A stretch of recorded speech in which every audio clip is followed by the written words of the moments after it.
Hello, and welcome to Black Marriage Therapy, BMT for short. Here, we become students of marriage in order to create healthy, long-lasting relationships.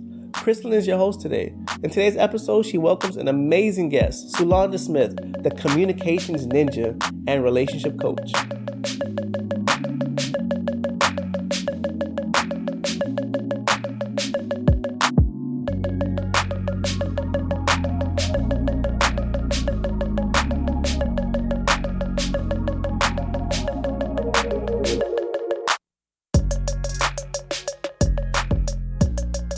Solanda is a relationship coach and specialist in human behavior.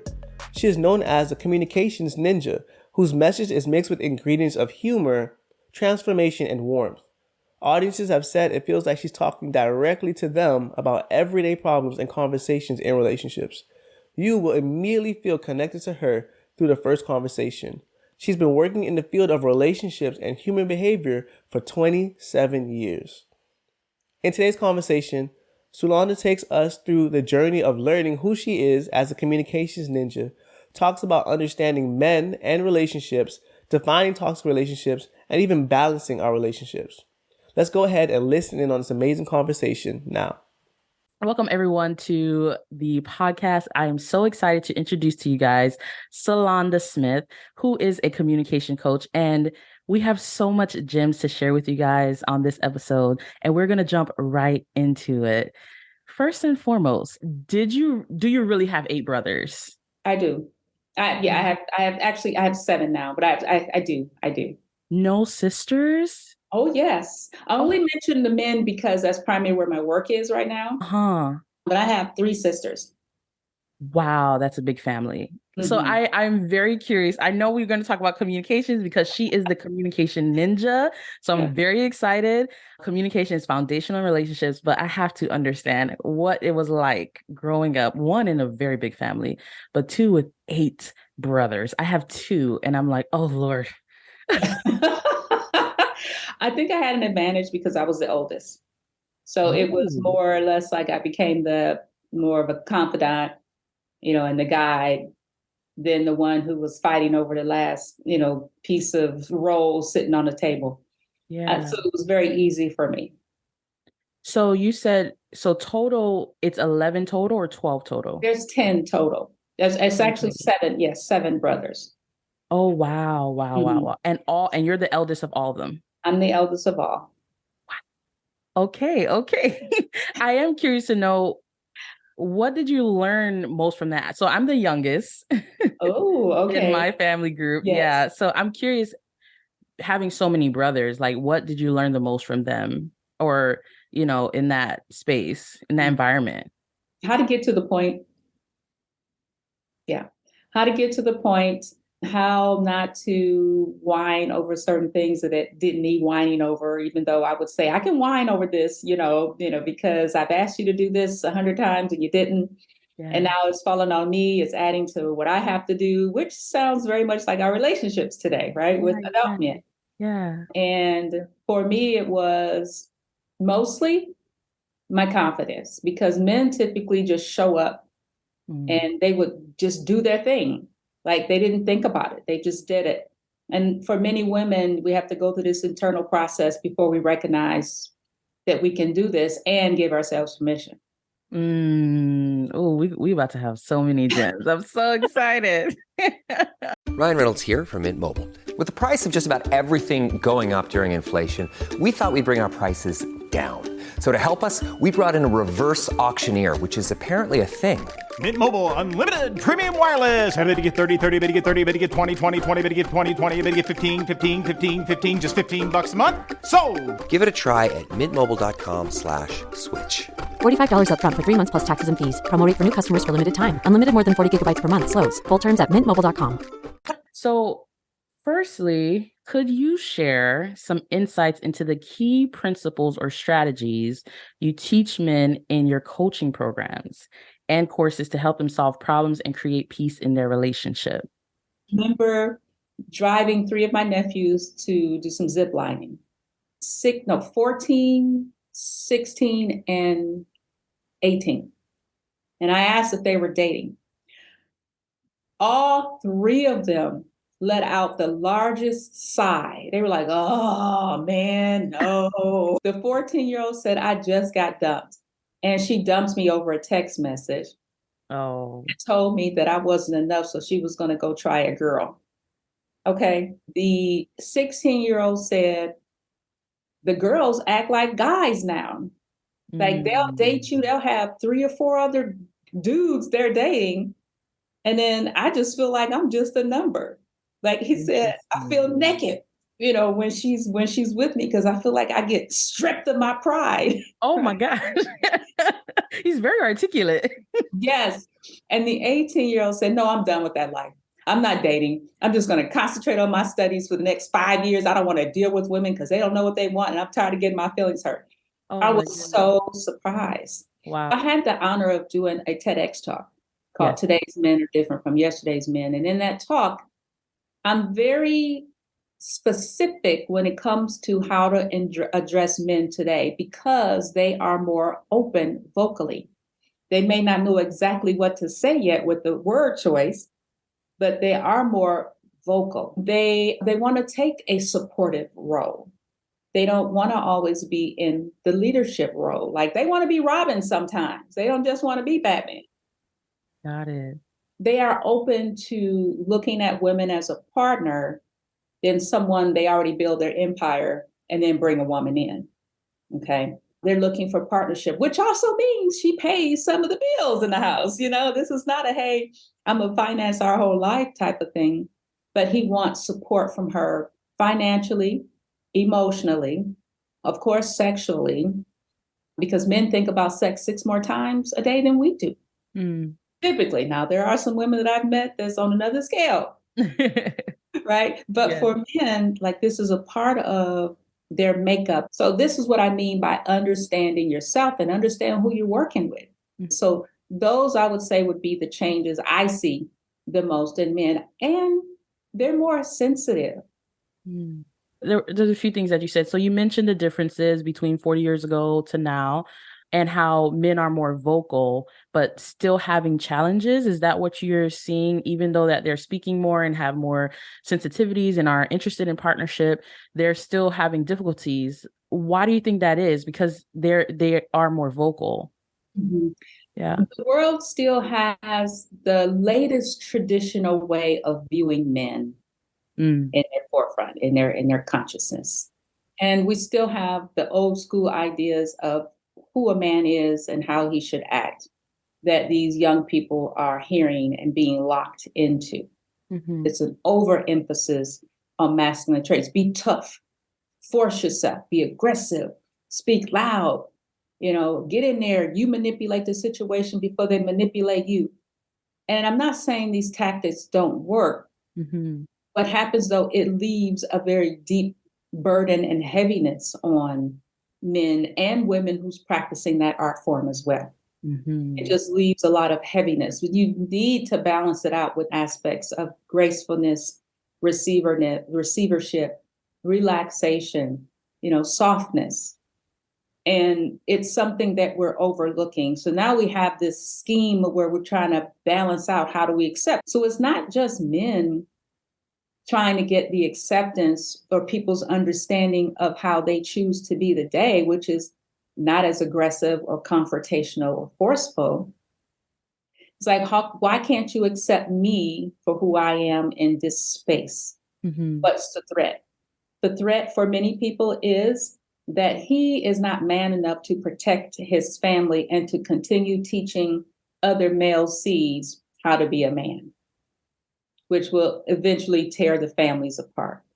That's very deep. I'm glad you mentioned that, because I feel like just in the space, I'm in a social media world and, seeing what people are talking about and podcasting and everything like that. And I feel like it's very confusing sometimes, because you have on one end where I think women want to receive the softness of men and the gentleness of men. And in the same breath, also the ruggedness, the aggressiveness, the protector, the ambition, and I think that can be very confusing for a guy, because now you're left to fit a box instead of be who you are. I'll say a great example is my own relationship. So my husband is very gentle. He's just a gentle person. But like you said, it's like there's a masculine and a feminine. And I realized, like you were saying, that you kind of have to know who you are first and what you want and what you need, because I was confusing him. Like, oh, wait, do you want me to do this or do you want me to do this? Do you want me to do this? Do you want me to do this? And it came to the point where I was like, wait, I just want you to be yourself. Mm-hmm. Right? If you are yourself, 100%, I feel like you'll have masculine, you'll have feminine, right? And I had to learn how to love him as he is and express my needs and my wants, but also just like being more accepting of who he is, whether it's like more aggressive sometimes. In certain scenarios he could be, but most of the time he's very chill and very just soft, like not like soft. Oh my gosh, that can be sound. Even that can sound bad, but not soft, but gentle. Like he's just a gentle person. So anyways, thank you for explaining that. Okay. So you also mentioned, you talked about toxic cycles. And this is something I'm also very interested in because I'm a proponent of healthy relationships, not perfect relationships, healthy relationships. So I would love to hear your definition of a toxic relationship. Let's start with the definition of toxic relationships. Okay. So my definition, based on what I've seen walk through my door and sit on my sofa, is a relationship where there has been roadblocks set up based on misunderstandings and misinterpretations of a person's actions, words, and behaviors that create a stalemate in ability to communicate well and love one another. Roadblocks are trying to advise, one up, fix, dismiss, gaslight, ignore your partner's desire to express him or herself the way they want to without correction. I think that sometimes when we think of toxic relationships, we only think of maybe the extreme version of it, which is like physical abuse, any sort of abuse or neglect, but there's also like subtle versions of toxic relationships, like you mentioned, the stalemates. So in your experience, what are some of the most common toxic cycles that individuals get caught in when it comes to their relationships? I have to first speak to couples not getting some sort of premarital work done or pre-coupleship work done if you're not interested in, getting the piece of paper for a marriage or a license, is understanding yourself enough to know what things you can really work through and what you can't. At least getting as much information as you can, because a lot of times we don't know until we get into the relationships. Yeah. And then the stuff starts coming out like, ooh, I didn't see that. You didn't see that before. Yeah. It's like if we can go to the store and like you're on display, we can push a button to see every single reaction you have to situations in life, then we can make a better choice if that person is for you or not. Yeah. But we can't. What we tend to do is have expectations. Expectations are usually linked to feelings, right? I need you to do this because of blah, blah, blah. That's an expectation. I like goals because they're changeable and they're not associated so deeply with emotions. I love that. But expectations is key. Yes. When you have an understanding, if you walked in and say, look, I know I can do this. I have trouble doing this. I'm still working on that. I think relationships would have a better chance of lasting longer and more happier, which is most important, than what's happening now in a lot of our relationships. Yeah. The willingness to look into corners that you haven't looked at or don't even know it's there, which may then lead to having the wherewithal to look. The difficulty is you don't know what you don't know. So if you don't know Uncle Jimmy's tactics and techniques aren't working, and I have an Uncle Jimmy, by the way, who I love dearly, tactics aren't quite working, then what's next? Do you keep doing that cycle and then blaming it on the person because they're not responding to your bad choices or decisions or actions? and then blame the person when it's over, but then you go and do the same thing in the next relationship. When do you wake up and say, okay, the common denominator is me? And in combination with another person and their makeup, this thing isn't working. See, we if you think of each other like combinations of things, and when we put your combination of cells together, some combinations work well together. Some don't. It's nobody's fault. Yeah. Try it out and see if it works. If it doesn't, you change gears, which might mean the relationship is now looking differently. You're not lovers in that sense, but you're really good friends. You can kiki it up on the phone all night. But if you try to have a love relationship and responsibilities with one another, it falls apart. So do you think that if there's a couple, maybe their combinations are not matching and they want to be together, do you think that it's possible for them to still have healthy, happy, successful relationship, or is it just more work? I think it's more work. And if they're okay with the more work, then they can be happy, because relationships and like life in general is a mindset. It's how you approach a situation or idea that really gives you the outcome and the feeling that you generate around it. Yeah. If we don't mesh together well, but we really just got to have each other, then the mature choice would be, let's really look at these things that we don't see eye to eye on, and make a pact or an agreement that we will not bash each other over it or get into disagreements about, or even make it part of the conversation.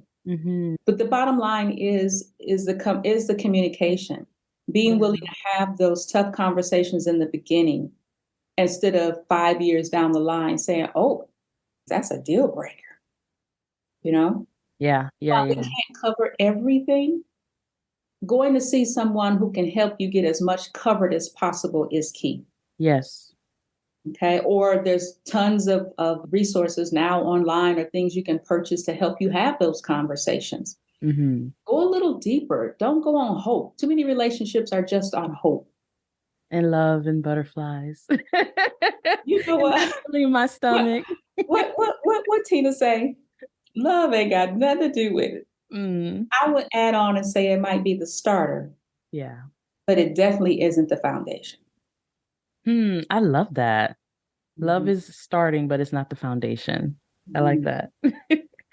Okay. So also you work not only with couples, but then also in the corporate world. Is that correct? Yes. Okay. So the question is, we often hear about the importance of work-life balance, but how does one achieve a balance between personal and professional relationships? And do you have any tips or advice for men looking to thrive in both areas? I recently had a conversation with someone, and they were kind of struggling in their relationship about this, because for men and the providing aspect, sometimes that will take priority, and it's like, well, I have to work. And that affects the relationship because there's not like quality time or whatever that thing is. And she really was trying to understand, like, why can't he understand that there's a balance? Like, work is important, but also this relationship is important. So because you have expertise in that, I'm so curious to know. Women are not the number one priority on a man's list. I know. I get a lot of those. What? She may come second or third on the list, maybe even fourth. Okay. Yeah. And that may be behind the children or God. Yeah. But that doesn't mean she's not on the priority list. And it's not personal. I was about to say, that's a tough pill to swallow. You know what you're saying now. Okay. I know, but it's not personal. Now, that's beside the conversation they should have, so he's clear on what she wants and doesn't want, because men will often guess and put all their work into and focus into achieving this thing for her. But she's like, I don't care nothing about that. I would rather live in a hut than a mansion with 5 rooms. So you don't have to work that hard to maintain the mansion, just maintain enough for the hut. But in his mind, because of all of the thoughts, the behaviors, the sayings that he's heard from the men in his family in his life, he needs to provide a certain way and certain things to consider himself a man, and a man who's capable of taking care of his family. Not only that, the judgment he will receive from not living up to everybody else's standard with how he takes care of his family. Knowing and understanding and allowing yourself to believe is the first part to changing a behavior or an action. You have to find the why in it. And for a man, the why could be, oh, okay, I don't have to hustle and work as hard anymore, even though the men in my life have told me this is what I got to do. I don't have to because my woman is okay, but I don't. And it doesn't mean that I'm a failure if I choose not to. Because what matters to her most, because I want to help her be happy, right? Because I do not believe that it is a man's responsibility to make a woman happy. That is a single act that each of us, regardless of our gender, have to take on for ourselves. Yeah. And we can only enhance, add on to somebody's happiness. Yeah. So for him, in his mind, he can say, oh, I can release the pattern and the beliefs I've had in practicing how to help her be happy. Because she is telling me, and I want to believe this, and there's a sub to that, which I'll say in a minute. Okay. I want to believe this, so now I don't have to work as many hours. Let me see if I can downsize. I don't have to make as much money, and then I have to make sure I feel good about not making as much money because it is kind of tied to my identity. Yeah. So now I can release that, and being present with the kids more is really what can help her be happy. So let me focus on that. So there's this process that he has to go through internally. And the sub that I mentioned is one day, like you mentioned earlier, women go back and forth with what they want. One day, yeah, don't work as hard. Come home earlier. I'm okay, missing an extra 30K in our income, no problem. And then all of a sudden that extra 30K bought some stuff that she was getting that she can't now have. Because their combined income afforded them certain luxuries. Yeah. And now she's like, well, no, I understand why you worked hard now. Okay, maybe, or maybe I don't want you home as much now because you disrupt my flow at home. Okay. Well, at first it was Zen, and now it's a lot different. Yeah. Or I see that you really aren't happy when you're not productive, when you're not doing in the thing that you really thrive that happens to be called your job or your career. So we flip the script a lot, and that's what confuses men because it's flipping in us. Our minds are always working and turning to help others first be happy and then ourselves, even though we're really quick to speak up on the direct impact on us that our spouses make when they make their decisions. So yes, that's why men say we're complicated. How do I feel about that? I don't know. Yes, maybe no.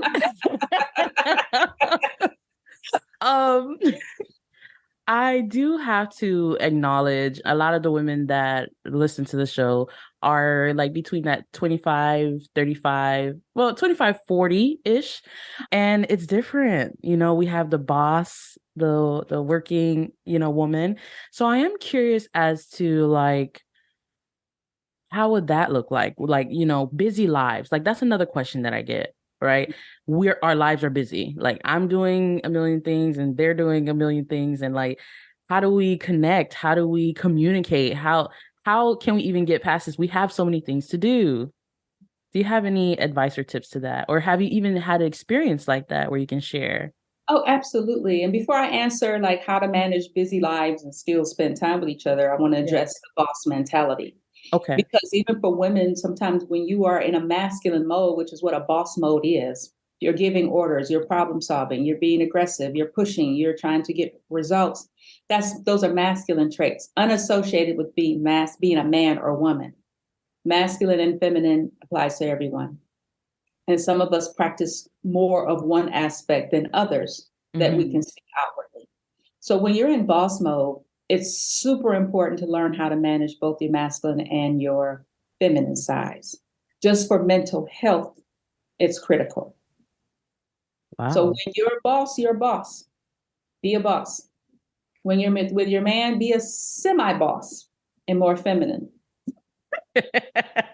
Only because when he comes home from the world, being always in his masculine, he wants to now be in his feminine when he comes home. And remember that the other side of you, not just the bold, the strong, needs to be nurtured, but that graceful part of you, that nurturer, you, even though you're a natural nurturer, allow yourself to be nurtured. Mm-hmm. Okay. Submit every once in a while. Now, I want to say a real quick thing about that word. You dropping the S word just like that? Yes, we're going to drop the S word, right? Oh, Lord. There's two S words. There's submitting and there's subservient. Mm. When you are subservient, you don't have a choice. Okay. You are told what to do and you're expected to do it. That's your role. When you submit, you have a choice because you are choosing to be voluntarily vulnerable with someone. That means you control that space. You control that heart space. Mm-hmm. And at any time, you can ask in the leave. See, we forget that we can end stuff just because we beginned it, but because we have a lot of investment, we don't want to let it go. Children, money, house, emotions.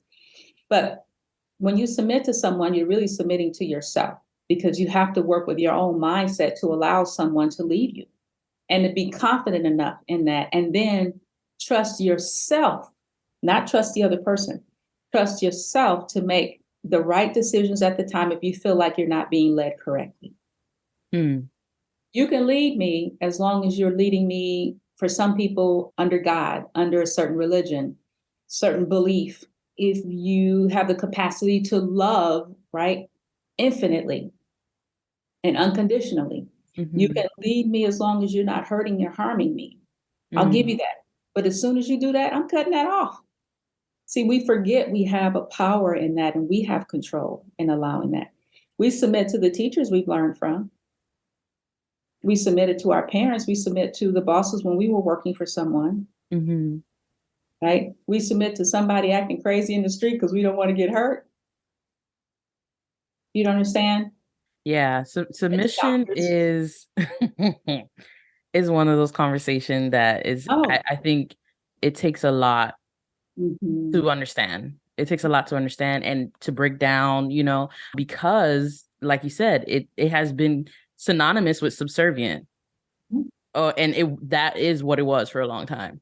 Yes. So let's explain that first. Yeah, no, I appreciate that. I do want to go a little bit deeper on that topic because not submission, but the busy, right? Because both men and women are working. And if they're both in the world acting in their masculine energy, and then they both come home needing feminine energy, however, in typical household, we'll say there are the laundry and the kids and the thing and that, right? And, men may not want to participate in those things, but as a woman, it's like, well, it has to get done. These things, the house needs to be clean, kids need to be fed. Yeah. Like, how do you navigate that? Like, how do you communicate about that? And understanding like we both, because that's the thing, it's different. Like we're both out there in the world and then we both come home. How do we work around that? Yeah, that's an excellent question. And I can tie in your second question, which was around how do you spend more time in busy lives too? Yeah. First, there has to be an understanding of what each of you really want. You need some type of discussion of what you really want in a relationship and what you would like a partner to do in the relationship. Many people don't take the time to list those things out even before they get into a relationship because we're on automatic pilot. We don't realize if we don't know what we want, we can't allow the other person to provide that to us if we don't even know. Yeah. And it's not okay to build the plane while you're flying. There's a saying, build the plane while you're flying, right? Figure stuff out as you go. But by the time that happens, it might be too late. You didn't have 4 or 5 kids. And you're trying to keep a family together now for their sake. Yeah. But had you did the research before, that might have prevented it. Now, for those who find out later, 4 or 5 kids later, yeah, still not too late to go back and look at what you really want right now in your life. What works for you? Yeah. Let's identify. Yes, sweet pie. At least I would love for you to do the laundry once a week or once a month, 1 week out of the month. Yeah. I love mowing the lawn because that goes along with my gardening. So I'll go ahead and I'll mow the lawn because I know you don't always like to. Mm. You understand? Yeah. So one is breaking out of the old traditional molds. Two is it's really listing out what you and your partner enjoy doing and not enjoy doing to see if you can swap or exchange. Yeah. So you create this literally on a calendar too, so you can see it. The discussion goes with the calendar. It's honoring your person.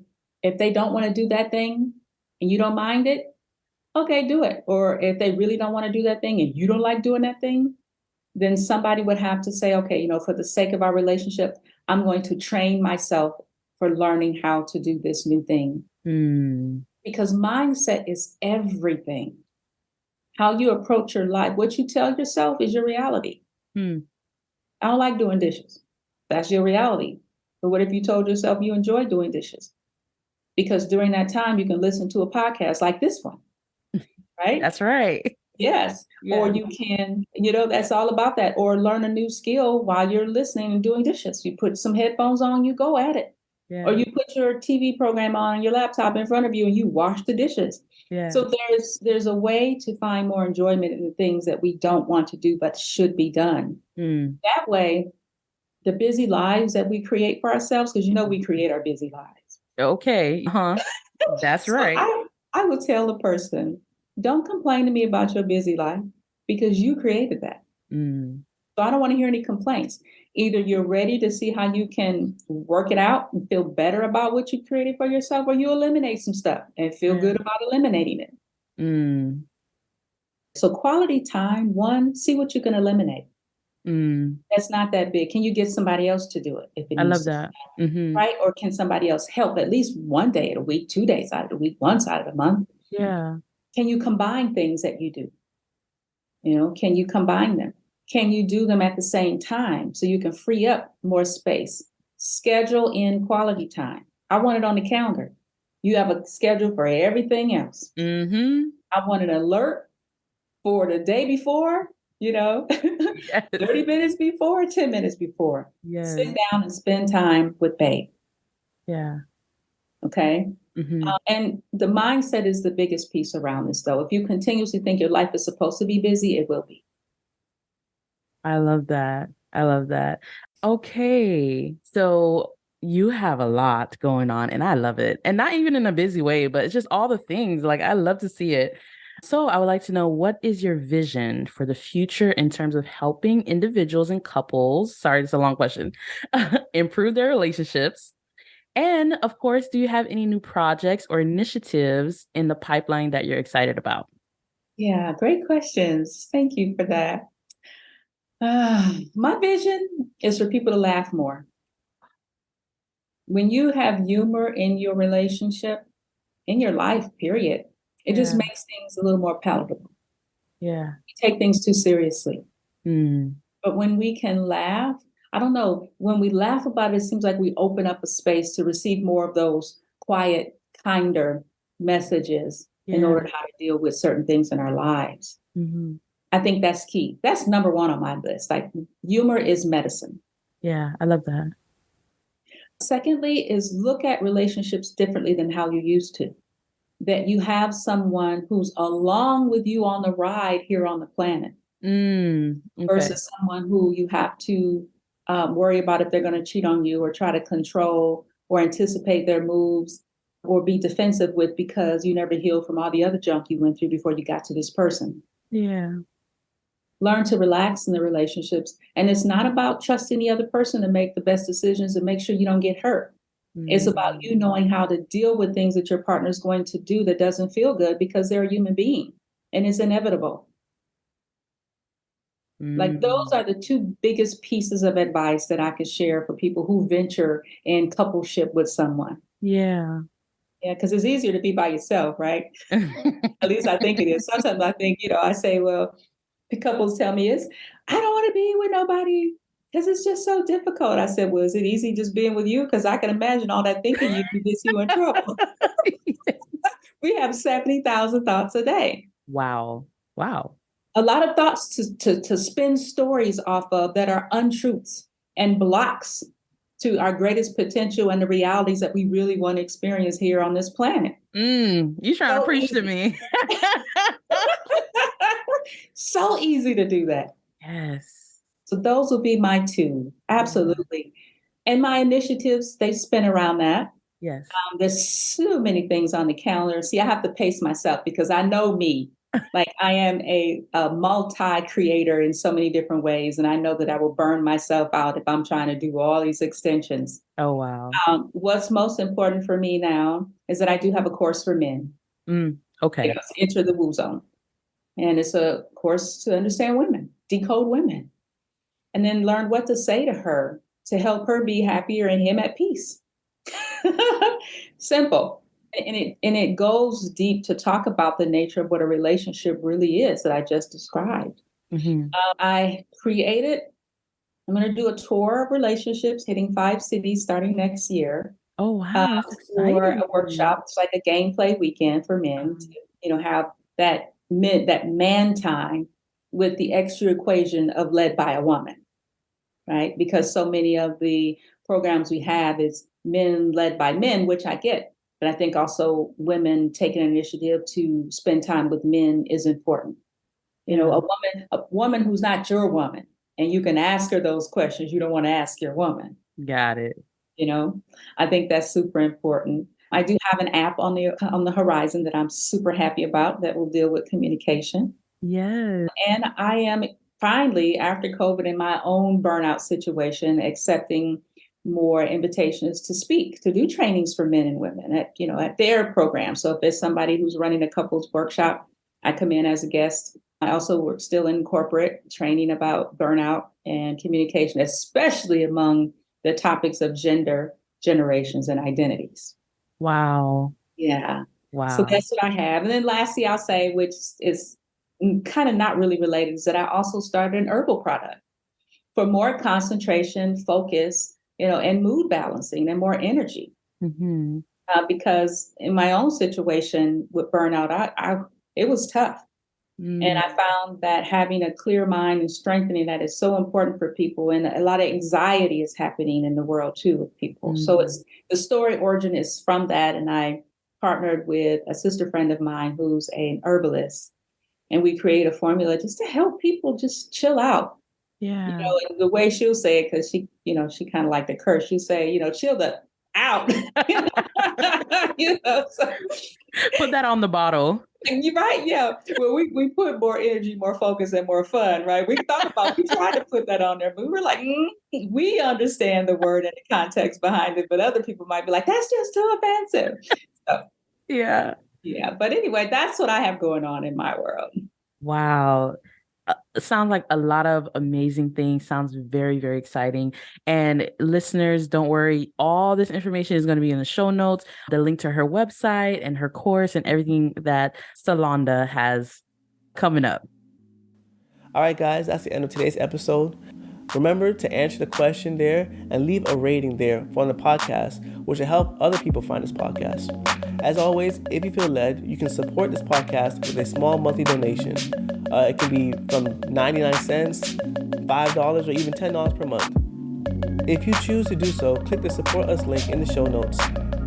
We are truly grateful for your generosity, and thank you for supporting us as we fully walk into God's work for our lives. We will continue to pour out as He continues to give.